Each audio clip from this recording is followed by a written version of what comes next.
Hey guys, welcome back. Now let's get started with our day 22 walkthrough. You guys can go ahead and read the story here.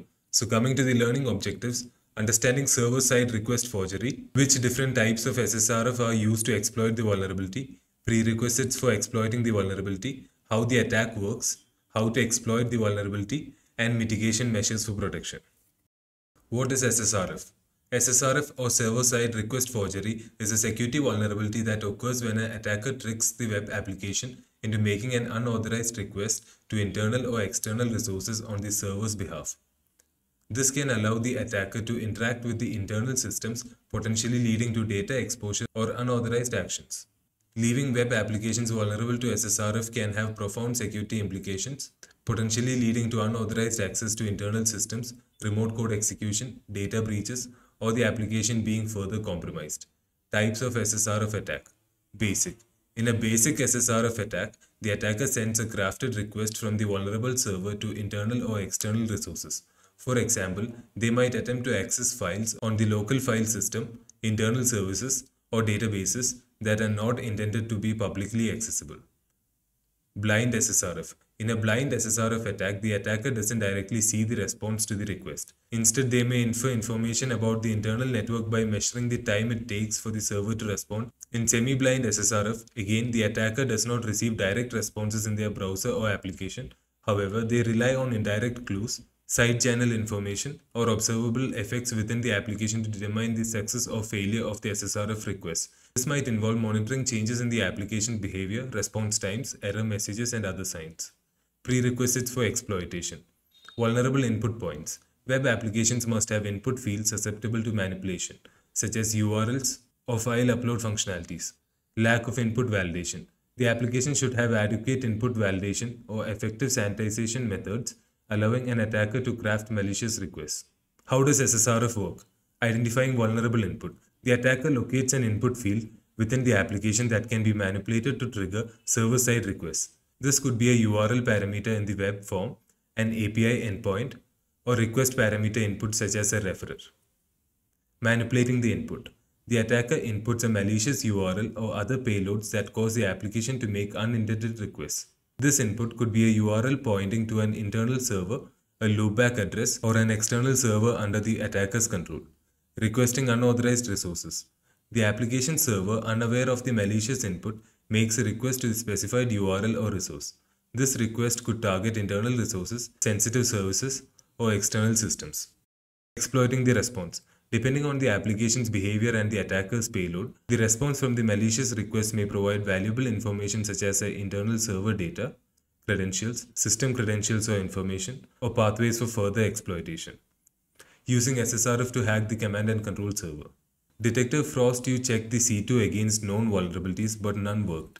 He decided to give the SSRF a shot. Now that we know how SSRF works, can you help Detective Frost to take down the C2 server? So now let's go and fire up our machine. You can access the C2 server by visiting the URL, but first you need to add the hostname in your OS or attack box. Identify vulnerable input. Once we visit the URL for command and control server, we'll see that it is protected by a login panel.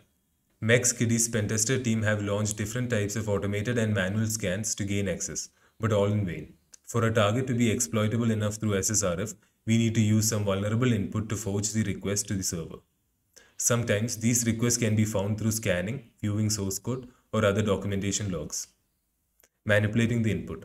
MexKiddy noticed a link to the documentation at the bottom of the page. Once we click the URL, it redirects us to the endpoints API.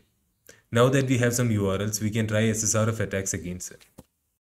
So now let's go and add the hostname to attack box.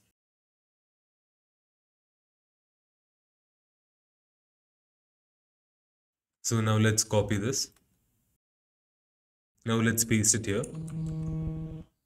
Now click on tab. And before that, we have to copy this here. Let's save this by clicking on Ctrl X and type in Y. Now let's open up our browser.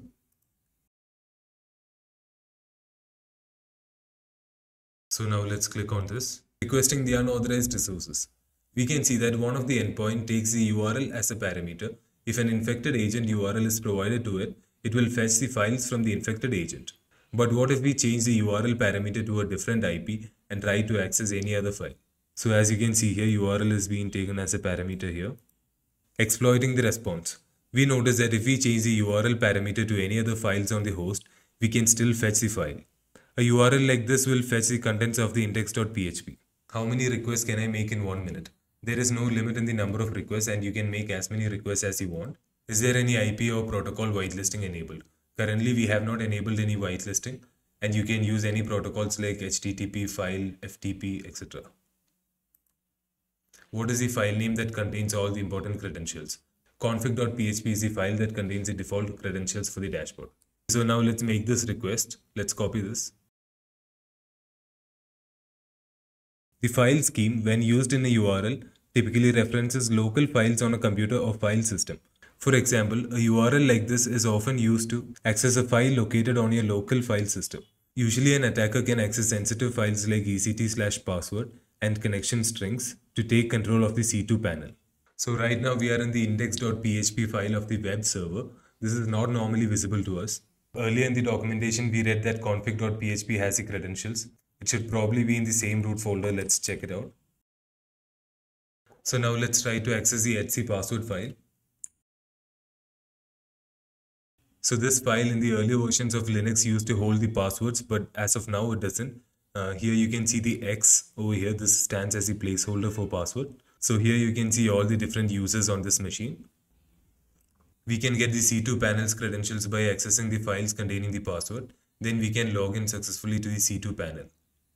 Mitigation measures. To prevent SSRF exploitation, the following mitigations are suggested. Employing strict input validation and sanitization to prevent malicious input. Using allow list to control which domains and IPs the application can access. Applying network segmentation to restrict requests to authorized resources. And following the principles of least privilege, granting the minimum permissions required for system operations. Is SSRF the process in which the attacker tricks the server into loading only external resources? Here we just already loaded the internal resources, so that is not the case. What is the C2 version? So now let's go ahead and log in.